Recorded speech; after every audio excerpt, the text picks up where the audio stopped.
север, тучи нагоняя, вдохнул, завыл, и вот сама идет волшебница зима.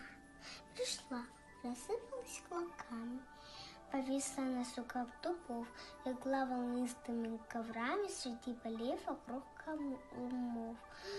В река недвижную рекою сравнилась пухлой пеленою. Блеснул мороз и родомы проказу матушки Александр Сергеевич